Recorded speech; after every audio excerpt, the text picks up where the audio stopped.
नमस्ते। Hello everyone. पिछले व्याख्यान में हमने सुना कि वाक्यम रसात्मकम काव्यम जो आचार्य विश्वनाथ ने अपना काव्य लक्षण दिया है, उसके अंतर्गत हमने वाक्य के ऊपर विस्तृत चर्चा की और वाक्य की जो परिभाषा है उसमें पदोच्चय आया। तो पदोच्चय, इसके अंतर्गत हमने पद की विस्तृत व्याख्या की और पद के बाद अब हम अर्थ की व्याख्या कर रहे हैं। तो देखिए, पद का अर्थ।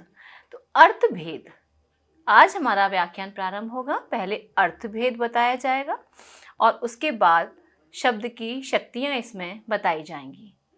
तो अर्थो वाच्यस्य लक्ष्यस्य व्यंग्यश्चेति त्रिधा मतः। जो अर्थ है वह तीन तरह का होता है। कैसे कि वाच्य च लक्ष्य च व्यंग्य च इति अर्थः त्रिधा मतम्। तो वाच्य, लक्ष्य तथा व्यंग्य, इस प्रकार से अर्थ तीन प्रकार का माना गया है। तो पहले हमने बताया कि जो पद हैं उन पद का अर्थ होना चाहिए। तो जो अर्थ होना चाहिए, तो अर्थ कितनी तरह का होता है इसको बताया। तो अर्थ तीन तरह का होता है, वाच्य, लक्ष्य तथा व्यंग्य।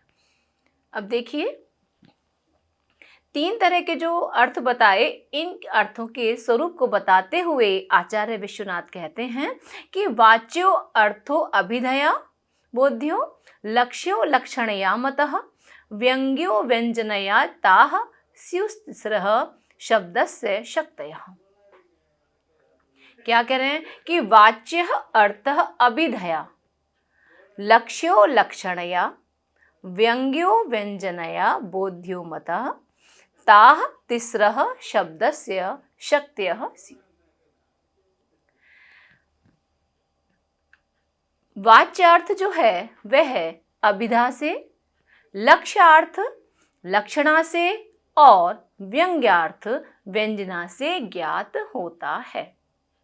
तो जब पदों के अर्थ तीन प्रकार के हैं, तो उन तीन प्रकार के अर्थों को बताने वाली जो शक्तियां हैं वो क्या हैं?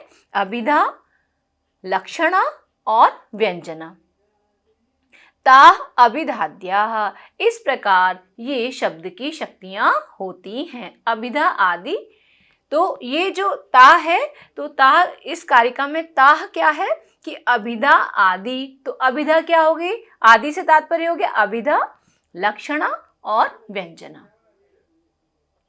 ठीक है। तो वाच्यार्थ अभिधा शक्ति से, लक्ष्यार्थ लक्षणा शक्ति से और व्यंग्यार्थ व्यंजना शक्ति से ज्ञात होता है। इस प्रकार अभिधा, लक्षणा, व्यंजना ये शब्द की तीन शक्तियां हो गई। अब हम क्रमशः एक एक करके इन शब्द शक्तियों का अध्ययन करेंगे। तो अभिधा शक्ति, आप सभी लोग जानते हैं कि जो सबसे पहला अर्थ निकलता है पद से, वह वाच्य अर्थ जो कहा जा रहा है वह अर्थ निकलता है, तो वह वाच्य अर्थ होता है। तो सबसे पहली शक्ति अभिधा शक्ति होती है। अब इस अभिधा शक्ति को परिभाषित करते हुए आचार्य विश्वनाथ कह रहे हैं, तत्र संकेतितार्थस्य बोधनादग्रिमाभिधा। तत्र संकेतित अर्थस्य बोधनात् अग्रिमा अभिधा। ये इसका अन्वय हो गया। तो इसका अर्थ क्या हुआ कि उन तीन शब्द शक्तियों में से संकेतित अर्थ का बोध कराने के कारण अग्रिमा शक्ति अभिधा है। अग्रिमा शक्ति अर्थात सबसे पहली शक्ति। और किन शब्द शक्तियों की बात चल रही है? यहाँ पर शब्द की तीन शक्तियों की बात चल रही है। तो ये जो विषय है अभिधा शक्ति, लक्षणा शक्ति और व्यंजना शक्ति। ये अपने आप में बहुत व्यापक विषय है और उसकी व्यापकता इस बात से सिद्ध होगी कि एक एक पद का आचार्य विश्वनाथ ने विशेष अर्थ आप सभी को बताया है और लक्षणा के आचार्य विश्वनाथ ने 80 भेद माने हैं। तो बहुत व्यापक इसका विषय है और व्यंजना का भी व्यापकता से उन्होंने वर्णन किया है। तो देखिए अभिधा शक्ति। अब इस परिभाषा में हम देखते हैं कि संकेतित अर्थ का बोध कराने के कारण अग्रिमा शक्ति अभिधा है। अब हमें संकेतित अर्थ को समझना है कि संकेतित अर्थ क्या है। देखिए, उत्तम वृद्धेन मध्यम वृद्धम उद्दिश्य गाम आनय इत्युक्ते तम गवानय प्रवृत्तिम उपलभ्य बालो अस्य वाक्यस्य शासनादिमत पिंडनानय अर्थः इति प्रथमम प्रतिपद्यते।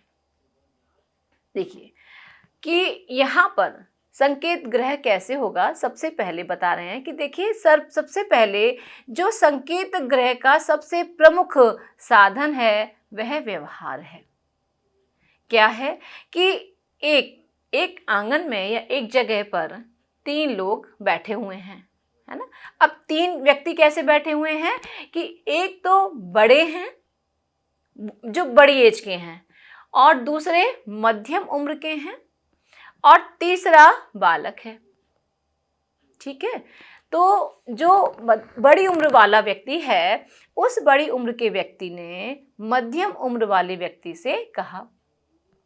तो यहाँ पे हमने उत्तम वृद्ध, है ना, और मध्यम वृद्ध, तो वृद्ध कहा है, उत्तम वृद्धेन मध्यम वृद्धम उद्दिश्य, है ना। तो हम यहाँ पर मध्यम वृद्ध को हम कह सकते हैं कि जैसे दादा, पिता और बच्चा, ऐसे कह सकते हैं अपनी भाषा में हम। यदि आपको समझाएंगे तो यदि कोई बच्चा है या उत्तम वृद्ध ने मध्यम वृद्ध से कहा, है ना, क्या कहा कि गाय लाओ, वहाँ कौन बैठा है, वो बच्चा भी बैठा है। तो जाहिर है परिवार में यदि बैठे हैं तो वो दादा, बेटा और उसका नन्हा बच्चा, ऐसे करके हम समझते हैं 3 लोग यहाँ बैठे हुए हैं। उत्तम वृद्ध कौन हो गया, दादा, मध्यम वृद्ध कौन हो गया, पिता, और जो बाल है, बच्चा है, वो कौन हो गया, सबसे छोटा बच्चा। ठीक है, तो उन्होंने कहा गाम आनय इत्युक्ते, गाय लाओ। ऐसा कहने पर उस व्यक्ति को, यानी बड़े ने कहा मध्यम से, तो मध्यम व्यक्ति की क्या प्रवृत्ति हुई कि गव आनय, गाय को लाते हुए देखकर उस बच्चे ने उस वाक्य का क्या अर्थ समझा, क्या संकेत ग्रहण किया कि शासना आदि से युक्त आकृति को लाना है।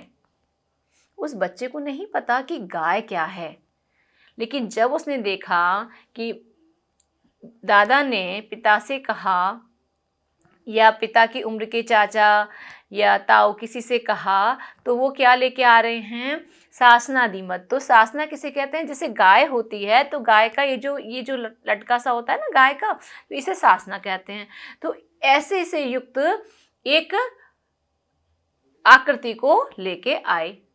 बात समझिए कि जब बड़े ने मध्यम वृद्ध से कहा, मध्यम पुरुष से कहा कि गाय लेकर आओ, तो उस बच्चे ने अपने पिता को या उस मध्यम व्यक्ति को गाय लाते हुए देख करके समझा कि गाय लानी, ये गाय है।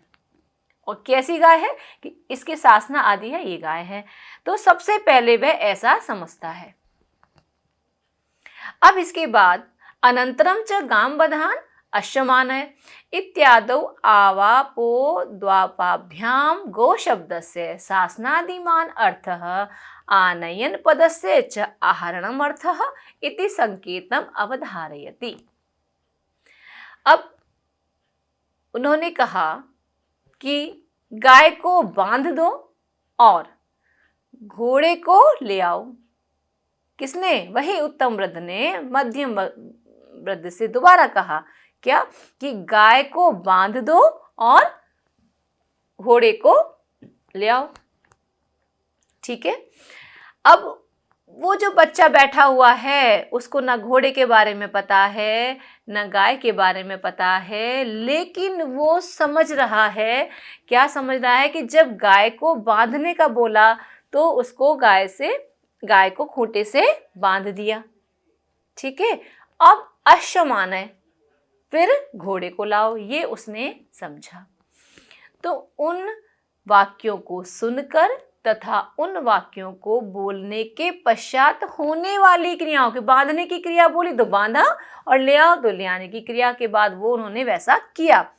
तो उन क्रियाओं को देखकर आवापोद्वाप अर्थात अन्वय व्यतिरेक, आवापोद्वाप से क्या हुआ कि अन्वय और व्यतिरेक, क्या बात हुई, क्या कही और कैसे उसके समक्ष काम किया गया, इसके द्वारा उस बालक ने गो शब्द का अर्थ शासनादि से युक्त आकृति और आनयन पद से युक्त लाना, ये जो अर्थ है, ये जो संकेत है, वह ग्रहण किया है। ठीक है, तो कहने का भाव ये है कि जब बालक सबसे पहले गाम आने वाक्य को सुनता है, तब वह ना तो गाम को जानता है, गाम यानी गाय को, और ना ही वह आने का अर्थ जानता है, वह बस संपूर्ण वाक्य को सुन लेता है। उसके बाद जब वह गाम बधान अश्वमानय वाक्य को सुनता है तो दूसरी बार उसने गाय सुना, गाम पद सुना, और वह निश्चित कर लेता है कि गाम का अभिप्राय शासना आदि से युक्त ऐसी रचना है। दूसरे वाक्य में वह पुनः आने पद भी सुनता है, जिससे वह समझ जाता है कि अब आने का जो अभिप्राय है वह किसी पदार्थ को कहीं और से यहाँ लाना होता है। इसी प्रकार बार बार इस प्रकार के वाक्यों को सुनकर के शेष शब्दों का भी संकेत ग्रहण कर लेता है। इस प्रक्रिया को व्यवहार से संकेत ग्रहण करना कहते हैं। देखिए, ये तो हुई पुस्तक की बात। अब मैं आपको एक लौकिक उदाहरण के द्वारा ये बात समझाती हूँ कि जब घर में छोटा बच्चा होता है तो मोस्टली घर के जो बड़े बूढ़े हैं तो वो घर के बाहर अपना जो आंगन, जो बाहर जगह है, चबूतरा जिसे कहते हैं, वहाँ बैठ जाते हैं बच्चों को लेकर। तो जैसे गाय आ रही है तो गाय को देख के बोलेंगे, कुत्ता आ रहा है तो कुत्ता को देख के कुछ बोलेंगे, या जो भी चिड़िया आई तो चिड़िया से कुछ कहेंगे, चिड़िया को बोलेंगे। तो वह बच्चा जो बोलना नहीं जानता है तो आप धीरे धीरे देखेंगे कि वो चिड़िया को देख के ऐसे ऐसे करेगा, उसको लगेगा कुछ है, गाय को देख के कुछ बोलेगा, कुत्ते को देख के कुछ बोलेगा, अपनी भाषा में वो कुछ कुछ समझ के बोलना शुरू कर देता है। अब जैसे हम देखते हैं कि बच्चा देखता है पानी, तो हम बच्चा को नहीं मालूम है, पर जैसे ही पानी को समझता है तो देखिए पानी को वह कोई बच्चा हो, कहीं का भी कैसा भी बच्चा हो, वो पानी को सबसे पहले कैसे बोलेगा, मम्मम। तो वो कैसे बोलता है, वो सुन रहा है कि कोई ऐसी चीज़ है जिसको ये लोग पी रहे हैं। बच्चे को तो जबकि पानी नहीं पिलाते हैं, हम लोग थोड़ा 6 महीने के बाद पिलाते हैं, या कहीं कहीं 4 महीने के बाद पानी पिलाते हैं।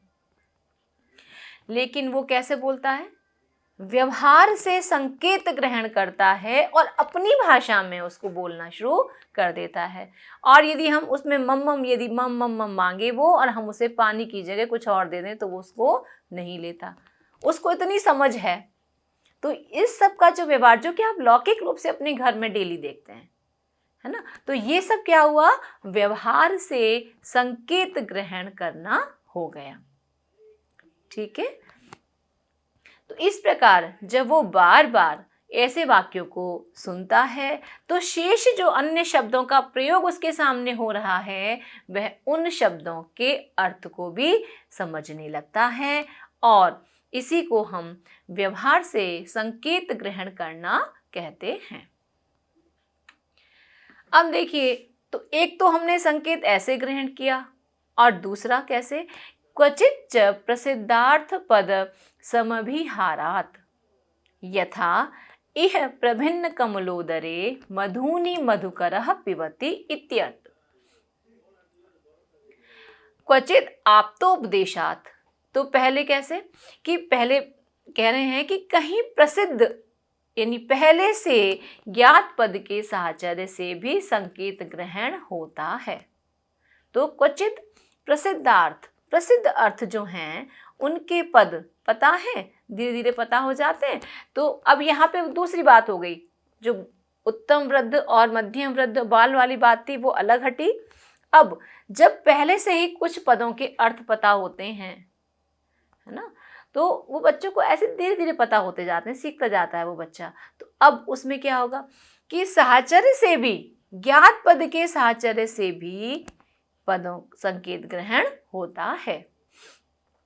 अब यहाँ पर इह प्रभिन्न कमलोदरे मधुनि मधुकरः पिबति, अर्थात यहाँ खिले हुए कमल के मध्य भाग में मधुकर मधु का पान करता है। इस वाक्य में मधुकर पद के दो अर्थ हैं, मधुमक्खी और भ्रमर। तो अब मधुमक्खी या भ्रमर कौन से अर्थ को लेना है, तो कैसे लिया जाएगा कि ये पहले से ही सिद्ध है बात कि कमल में भौरे ही मधु का पान करते हैं। तो ये बात पता है, ज्ञात है, सिद्ध है। तो फिर क्या अर्थ होगा, इसीलिए मधुकर शब्द से भ्रमर का ही संकेत ग्रह होता है। ठीक है, तो यहाँ पर मधुकरः पद मधुमक्खी का वाचक भी है और भ्रमर का भी वाचक है, किंतु प्रसिद्ध अर्थ पद समभिहारात के योग के कारण वह मधुकर अर्थ भौरे के अर्थ को ही देता है। अब देखेंगे हम क्वचित आप्तोपदेशात। तो क्वचित आप्तोपदेशात यथा अयम अश्व शब्द वाच्य इत्यत्र तम च संकेतितम अर्थम बोधयन्ति शब्दस्य शक्त्यांतरांतरिता शक्तिर अभिधान नाम। तो क्या कह रहे हैं कि कहीं पर आप्त उपदेश के बात से भी संकेत ग्रह होता है, तो आप्त पुरुष के उपदेश से भी संकेत ग्रह होता है। अब आप्त यानी जिस पे विश्वास किया जाए, आप्त। ठीक है, अब जो कोई बच्चा है वो किस पे भरोसा करेगा सबसे ज़्यादा, अपने पिता पर, अपनी माता पर। अब उनके पिता ने बालक को घोड़ा दिखाया, जैसे चित्र में घोड़ा दिखा देते हैं या ऐसे घोड़ा दिखा देते हैं, कई बार घोड़ा चल रहा है तो ये घोड़ा है ऐसे बता दिया, या जैसे बच्चा अधिकतर चित्र में समझता है कि भाई जैसे कोई चित्र पुस्तक हुई चित्र वाली, उसमें दिखाते हैं अ से अनार, आ से आम, धीरे धीरे धीरे उसको बताया जाता है चीज़ें, है ना। तो ऐसी जैसे घ से घोड़ा यानी अश्व दिखाया, तो जब वो अश्व पिता ने बताया, है ना, उसमें से देख के तो क्या हुआ कि यह घोड़ा है, इस प्रकार बालक उस पदार्थ में घोड़े का ही संकेत ग्रहण करता है। अब यदि किसी कारणवश पिता ने किसी अन्य को घोड़ा बता दिया, तो वह बच्चा किसी अन्य में ही घोड़े के अर्थ को लेगा, यह निश्चित है। जब तक उसे ये समझ नहीं आएगी दुनियादारी की कि नहीं हुई ये घोड़ा है और ये घोड़ा नहीं है, तो तब तक वो वही समझेगा। ठीक है, तो आप्त उपदेश, है ना, आप्त उपदेश कैसे कि आप्त पुरुष के द्वारा दी गए उपदेश आप्त उपदेश कहलाते हैं। इसीलिए आप्त उपदेश भी संकेत ग्रहण में बहुत महत्व रखता है। इसीलिए बालक जब सीख रहा होता है तो उसे सही बातों का ज्ञान बताना चाहिए। आगे बढ़ेंगे। अब यहाँ पर आचार्य विश्वनाथ ने संकेत ग्रह के व्यवहार, प्रसिद्ध पद का साहचर्य और आप्तोपदेश, ये 3 प्रकार उपलक्षण के रूप में प्रदर्शित किए हैं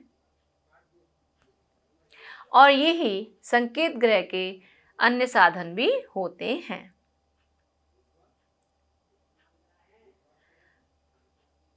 तम च संकेतितम अर्थम बोधयन्ति। इस प्रकार संकेतित अर्थ का बोधन कराने वाली शब्द की जो शक्ति है वह सबसे पहली शक्ति अभिधा होती है। और ये जो संकेत ग्रह के अन्य साधन हैं इनको बताते हुए कह रहे हैं आचार्य विश्वनाथ की शक्ति ग्रहम व्याकरणोपमान कोशाप्त वाक्याद व्यवहारतश्च। आप समझे कि केवल इन्हीं तीनों से संकेत ग्रह होगा ऐसा नहीं है, केवल व्यवहार से, केवल प्रसिद्ध पद का साचर्य से या केवल आप्तोपदेश से ऐसा नहीं है, अन्य से भी, अन्य साधन भी हैं जिनसे संकेत ग्रहण होगा। वाक्यस्य शेषाद विवृतेः वदन्ते सानिध्यतः सिद्ध पदस्य वृद्धाः। क्या कहा कि शक्ति ग्रह अर्थात संकेत ग्रह, व्याकरण और उपमान, कोश, आप्तवाक्य, व्यवहार, वाक्यशेष, विवृति अर्थात व्याख्या और सिद्ध पद के सानिध्य से ग्रहण किया जाता है। तो जो अभिधा शक्ति है वह सबसे प्रमुख है और संकेत ग्रह के आधार पर होती है ना। अब संकेत ग्रह आप बता दिया, पुनः इसको एक बार और देखेंगे क्योंकि संकेत ग्रह हमारी चीज़ें बढ़ गई। हम अभी तक केवल 3 में समझ रहे हैं, अब 3 के अलावा भी हमारे पास ये सब हैं। क्या है कि शक्ति ग्रह के लिए संकेत ग्रह, व्याकरण, उपमान, कोश, आप्तवाक्य, व्यवहार, वाक्यशेष, विवृति अर्थात व्याख्या और सिद्ध पद के सानिध्य से ग्रहण किया जाता है। देखिए अब यहाँ पर आप व्याकरण आप लोग जानते हैं और व्याकरण में जो आप पढ़ते हैं तो वह अनेक बार ऐसा होता है कि जैसे मान लीजिए कि आप किसी बच्चे की माँ को जानते हैं या उसके पिता को जानते हैं, है ना, तो क्या कह दिया जाता है। जैसे हम लौकिक व्यवहार में देखते हैं तो क्या कह दिया जाता है, बच्चा यदि नानी के यहाँ जाए तो माँ के नाम से सब उसको कहते रहते हैं। बच्चा यदि पिता के यहाँ जाए, पिता के यहाँ रहता है तो वहाँ पिता के नाम से कहते हैं, सब लोग कहते हैं। ये बात आपने देखी है, सभी के साथ ये अनुभव है ना। तो अब ऐसे हम जब व्याकरण की दृष्टि से देखते हैं तो दाक्षी शब्द है मान लीजिए, ठीक है। अब मैंने बताया कि मान लो बच्चे के आप माँ को नहीं जानते, वो मतलब ऐसे नहीं, बच्चे को नहीं जानते लेकिन उसकी माँ को जानते हैं और आपको ये पता है ये उसका बेटा है ना, तो आप उसकी माँ के नाम में व्याकरणात्मक सिद्धि करके आप उसको उसके ही नाम से जोड़ देते हैं, उसके ही नाम से आप उसका परिचय जान लेते हैं। तो दाक्षी शब्द का अर्थ है दक्ष पौत्र, दक्षस्य अपत्यम दाक्षी ही, विग्रह पूर्वक अतईय। व्याकरण के इस सूत्र से यह ज्ञात हो जाता है। तो मैंने आपको एक लौकिक बात बताई और व्याकरण की, है ना। तो जैसे हम कहते हैं अदितेः अपत्यम आदित्य, तो अदिति का जो पुत्र है वो क्या कहलाएगा, आदित्य कहलाएगा। कभी आदित्य पता है तो आदित्य की माता का नाम आप ऐसे बता सकते हैं, ठीक है। तो जैसे हम व्याकरण पढ़ते हैं विनिता का पुत्र वैनतेयः, ये व्याकरणात्मक सिद्धि हो जाती हैं। लेकिन लौकिक जैसे हमने समझा कि ऐसे बताया है तो वैसे ही हम इस चीज़ के आगे संकेत ग्रह हमें हो जाता है। अब क्या है उपमान, कि गौ सदृशः गवयः, गाय के समान क्या है, गवयः है, नील गाय होती है, गाय के समान नील गाय होती है। ऐसा हम किससे समझ रहे हैं, उपमान। जब हम अलंकार में पढ़ते हैं उपमान, वहाँ पर भी हम ये समझते हैं कि यह क्या है, जैसे किसी की तुलना हम कर रहे हैं, गाय जैसे हमने करा कि इस नायिका का मुख चंद्रमा के समान है, तो नायिका का मुख हो गया उपमेय और चंद्रमा कौन हो गया? उपमान। ऐसे ही गौ सदृशः गवयः, तो गाय के जैसी कौन है? नील गाय है। ये हमें किससे ज्ञात होता है? उपमान से ज्ञात होता है। कोश, ईश्वरः वह ईशानः, जिससे ईश्वर शब्द का संकेत ग्रह किससे हो रहा है? कोश से हो रहा है। तो संकेत ग्रह में जो कोश हैं वो बहुत महत्वपूर्ण हैं। हमें यदि वस्तुओं शब्दों के अर्थ नहीं पता होते हैं तो हम सबसे ज़्यादा कोश पर भरोसा करते हैं और कोश के द्वारा बताए गए अर्थों से ही अपने कार्य को आगे बढ़ाते हैं। वाक्य शेष, तो यवयम अयश्चरु भवति, है ना।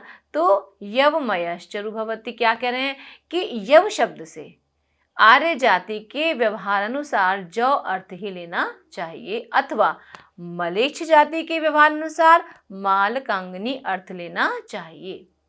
दो अर्थ हो गए किसके? यव के। अब इस संदेह में वसंते सर्वश सस्यानाम जायते पत्रशातनम, आगे मोदमानाश्च तिष्ठन्ति यवः कर्णिशशालिनः। इस पूर्व वाक्य से जौ अर्थ लिया जाएगा, क्योंकि वसंत में जौ ही फलते हैं। अब यहाँ पर जैसे दो अर्थ, दो शब्द हैं, लेकिन लेना कौन सा है कि जो प्रमुख आ रहा है इस समय, तो पहले के वाक्य से ही जो अर्थ, देखिए दो पंक्तियां आई इसमें पद्य में, और पूर्व वाक्य से हम इसमें क्या मानेंगे? जौ का ही अर्थ मानेंगे। ठीक है, ये वाक्य शेष हो गया। अब विवृति, दो पद के अर्थ के विवरण में भी संकेत ग्रह होता है। विवृति अर्थात जो हम व्याख्या करते हैं।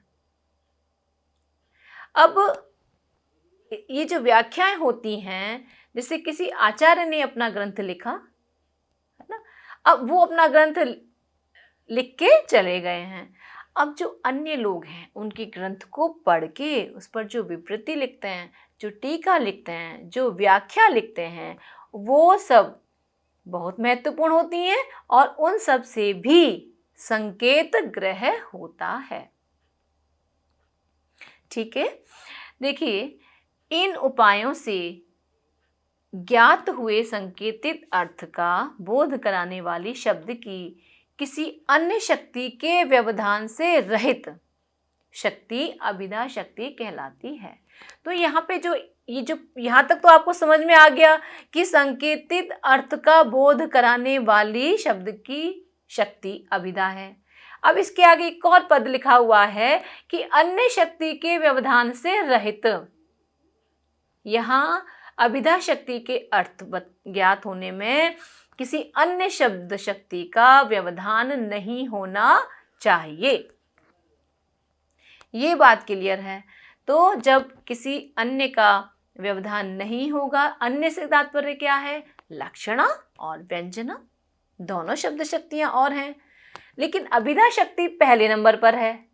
अग्रिमा शक्ति उसको कहा गया। कभी कभी ये प्रश्न पूछ लेते हैं, शब्दस्य अग्रिमा शक्ति का, तो शब्दस्य अग्रिमा शक्ति अभिधा। ठीक है, तो अग्रिमा है तो जब पहले ही है तो उसका अन्य शब्द शक्ति से व्यवधान नहीं होना चाहिए।